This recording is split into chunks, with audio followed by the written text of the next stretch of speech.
udah nyantai. Kalau di kuliah ini kayak kamu nggak bisa belajar cuma di kelas, kamu harus belajar lagi sendiri karena kayak tingkatan kesulitan pelajarannya kan beda kan. Lebih gitu aja sih Kalau saya buat sendiri ya, jujur adaptasinya. saya tuh gabut karena di kos saya nggak ada kerjaan. Jadi daripada saya cuma main main game di kos, ini saya ikut IMM kan.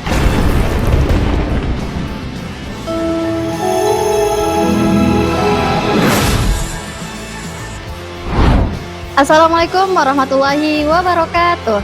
Selamat datang di podcast Saintek Berbicara bersama saya Riana Dewi sebagai host yang akan menemani beberapa waktu ke depan. Setiap langkah di awal perkuliahan selalu menyimpan banyak cerita, antara gugup yang disembunyikan, rasa penasaran tentang dunia baru di lingkungan kampus. Transisi dari bangku sekolah ke kehidupan perkuliahan bukan hanya tentang pindah ruang belajar, tetapi bagaimana kita bisa belajar mandiri, beradaptasi dalam kehidupan yang lebih baik lagi. Dan kita pasti akan menemukan versi diri yang lebih berani daripada sebelumnya. Dan tentu saya di sini sudah bersama dengan narasumber kita. Ada Kak Rina Herlina, ada Kak Putra Andika, dan ada Kak Daifa. Langsung aja ya kita masuk, kita ngobrol-ngobrol santai aja Kak. Dulu pas sebelum masuk perkuliahan tuh pernah nggak sih mikir kayak gimana sih kehidupan di kampus tuh? Terus tuh realitanya tuh sesuai nggak sih sama ekspektasinya?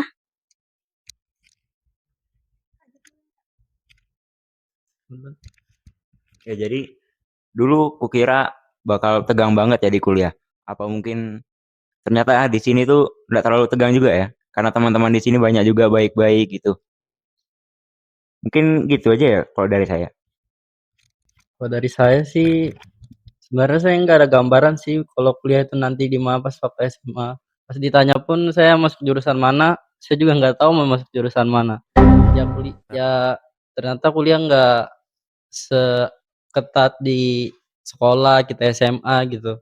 Kayak nggak masuk jam 7, masuknya pun bebas kan. Jadi kayak kuliah ya nyantai aja sih menurut saya. Kalau menurut saya sih nggak pernah sih kayak membayangkan kuliah itu gimana. Soalnya nggak pernah juga membayangkan kalau mau kuliah. Jurusan juga ikut-ikut teman, kayak rekomendasi dari teman aja sih. Oke lanjut ya. Ada nggak sih momen yang pertama kali membuat kakak-kakak tuh sadar, oh ternyata kuliah itu beda banget ya sama SMA? Ada nggak? Kayak momen apa gitu? Kegiatannya gitu, kayak, oh ternyata kuliah tuh begini ya, lebih santai gitu, kayak waktunya tuh nggak harus jam 7 kita datang tuh. Coba ceritakan singkat aja. Kalau dari aku sebelumnya tuh pernah membayangkan kalau kuliah itu pakai baju bebas, nggak pakai seragam sekolah. Kan sebelumnya kita pakai seragam sekolah, ada aturan pakaiannya yang harus diikuti. Terus juga jam masuknya kalau di sekolah itu ada dari jam 7 kayak gitu kan. Kalau di kuliah ada yang dari malam, ada dari sore gitu. Itu aja sih. Yuk, Nah, kalau dari aku ya, karena pakai baju itu tuh sembarang, nah itu malah jadi bikin bingung. Soalnya saya sendiri kan anak kos gitu ya. Saya bingung soalnya bawaan baju saya itu tuh dikit jujur. Terus ternyata karena nggak tegang itu ya, sama waktunya. Kalau ada waktu kosong kita biasa bisa ke kos teman dulu ya, tidur dulu di sana. Jadi lebih santai aja gitu. Mungkin saya jawabannya sama ya sama teman-teman yang lain yang kayak di SMA pasti beda lah sama kuliah. Kalau kuliah nyantai, sama aja sih sebenarnya, nggak jauh beda. Itu aja sih. Oke, kita sudah bahas kan kenapa masuk kuliah itu kayak gini. Nah, sekarang jurusannya nih masuknya tuh karena memang kita udah bisa di situ atau ikut-ikutan atau karena paksaan keluarga? Kalau soal jurusan, jujur saya pertama nggak bakal expect bakal masuk teknik sipil. Kebetulan saya kan di teknik sipil. Awalnya saya ngambil di jurusan keperawatan. Cuman karena keadaan berkendak lain kan kayak jurusannya penuh, jadi mau nggak mau ya di teknik sipil. Itu sih. Kalau dari saya sendiri milih jurusan sendiri ya. Saya nggak ada direkomendasikan orang tua karena dulu saya di SMP, di SMA saya pernah ikut lomba yang berkaitan dengan teknik informatika. Jadi saya lanjutkan ke bidang yang berkaitan gitu. Kalau saya sendiri sih, sebelumnya, kalau mau kuliah itu bingung juga mau ambil jurusan apa, terus tuh niatnya tuh mau ambil pendidikan olahraga, terus dikasih tahu oleh saudara kalau pendidikan olahraga itu banyak cowoknya. Terus kita jadinya, cocoknya kamu kayaknya anu deh, ambil teknik informatika. Jadinya ya yang direkomendasikan oleh saudara aja sih, juga sama teman-teman. Oke, terus tuh bagaimana adaptasi selama di perkuliahan itu? Apakah berjalan lancar atau gimana? Atau ada yang bertentangan gitu sama waktu SMA? Kalau soal adaptasi ya, mungkin kalau soal adaptasi itu kayak lebih cara belajar sih. Kalau di SMA kan kita belajar kayak cuma belajar di kelas, di rumah udah nyantai. Kalau di kuliah ini kayak kamu nggak bisa belajar cuma di kelas, cuma harus belajar lagi sendiri karena kayak tingkatan kesulitan pelajarannya kan beda kan. Lebih gitu aja sih buat adaptasinya. Kalau dari aku sih sama kayak Kak Putra Andika, kayak harus kita kalau di sekolah sebelumnya itu kan diajarin, kalau kita nggak bisa pasti diajarin lagi. Ya, Kalau di kuliah ini kita harus belajar sendiri, dosen itu cuma, kasih materi terus tuh menjelaskan singkat, kita sendiri yang harus bisa, eee, gimana ya caranya supaya kita itu bisa paham dengan materi yang dikasih. Nah, aku setuju sih sama teman-teman tadi. Jadi kita tuh nggak boleh cuma belajar pas di kampus doang. Kita juga belajar mandiri di rumah. Jangan cuma di kampus doang.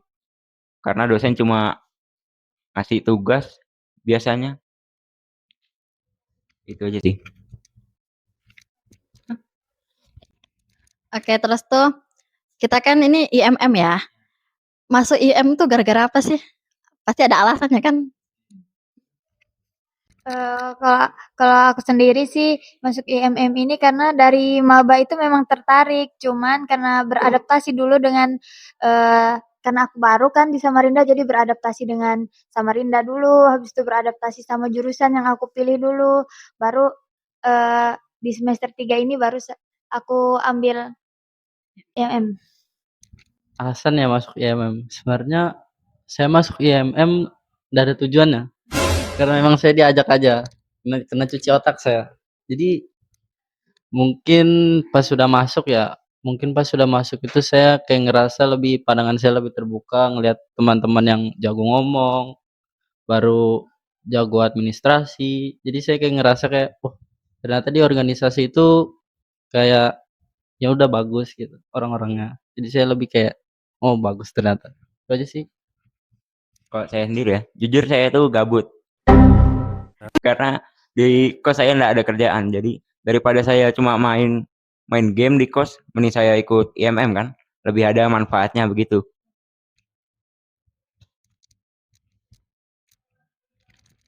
Karena sudah punya alasan masuk IMM, apa sekarang yang dirasakan setelah masuk IMM? Apa perubahan apa yang ada di diri kita tuh nah, setelah masuk IMM?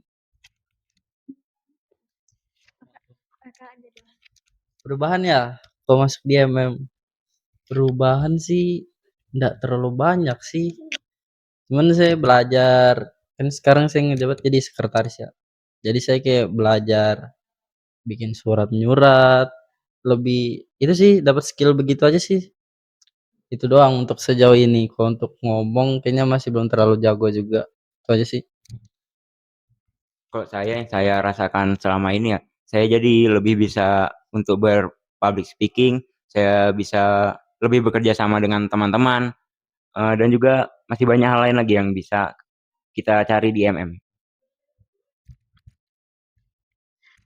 Kalau dari aku sendiri sih, apa yang aku dapat di IMM ini mungkin dari diriku sendiri sih, untuk diriku, apa sih, kayak lebih percaya diri untuk mengambil tindakan, kayak sebelumnya kan kayak biasanya ikut-ikut teman aja terus, Kak. Kalau sekarang kayak berani ngambil tindakan aja sih.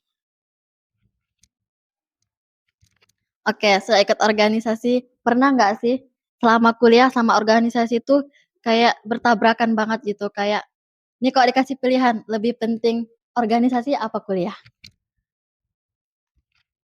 Kalau dari aku itu lebih penting kuliah sih, karena kan kita sebelum masuk organisasi pasti, kuliah dulu yang harus diutamakan. Tapi aku pernah bentrok sama, kegiatan organisasi lain, contohnya itu kayak Mapala. Itu aja sih. Kalau saya sih, kalau untuk tabrakan jadwal sih, pasti ada lah kalau tabrakan jadwal, cuman tabrakan dengan kelas gitu kan. Cuman kan kita sebagai mahasiswa kan kayak mengutamakan kegiatan belajar lah daripada ikut mungkin ada rapat gitu kan, lebih mengutamakan pembelajaran. Itu aja sih, kayak biasanya lah. Untuk saya sendiri, sejauh ini belum ada sih yang untuk tabrakannya. Karena IMM sendiri juga lebih mengutamakan kuliah daripada ikut organisasi. Jadi seperti itu.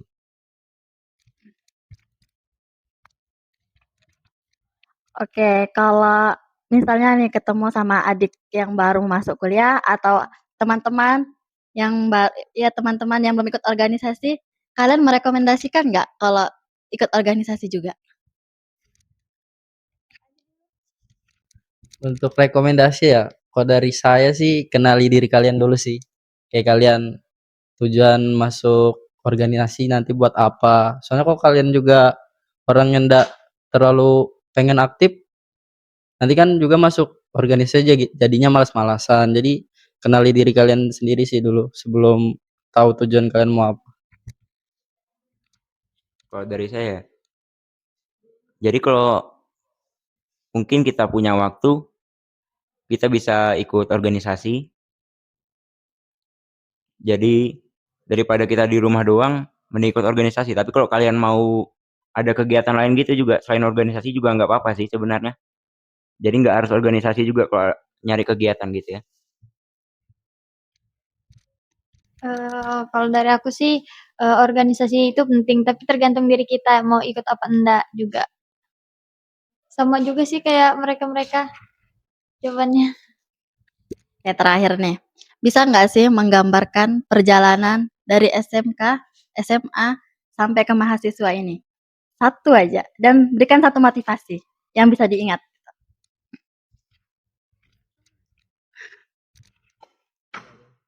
Dari saya ya, kalau gambaran perjalanan saya dari SMA ke kuliah sih bisa dibilang saya beruntung lah.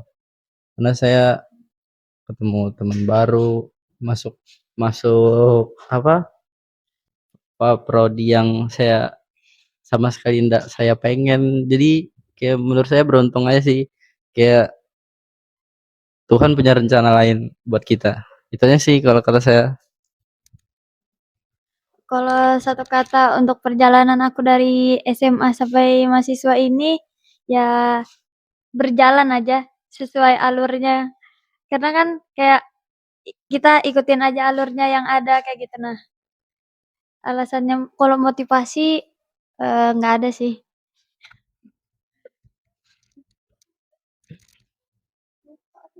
Perjalanan saya, jujur ada senang, ada sedihnya. Kalau sedihnya mungkin kita ninggalin keluarga kita di sana, ninggalin teman kita yang di tempat lama. Kalau senangnya mungkin di sini kita banyak ketemu teman baru, banyak skill-skill baru yang kita pelajari di sini, dan masih banyak lagi sih kata-kata motivasi ya. Nggak ada sih. Ya, kalau boleh aku mau kasih satu motivasi. Keberhasilan itu bukanlah milik orang yang pintar, tapi keberhasilan itu adalah kepunyaan mereka yang senantiasa berusaha. Dan don't forget, libatkan Allah dalam segala hal. Terima kasih buat teman-teman semua yang sudah menyaksikan Saintek Berbicara. Di sini kita banyak mendapatkan pengalaman yang bisa kita menjadikan pelajaran di kedepannya. Dan kita akan bertemu lagi pada kesempatan lainnya. Saya Riana Dewi sebagai host, pamit undur diri. Apabila ada kesalahan, Mohon dimaafkan. Billahi fisabilil haq. Fastabiqul khairat. Wassalamualaikum warahmatullahi wabarakatuh.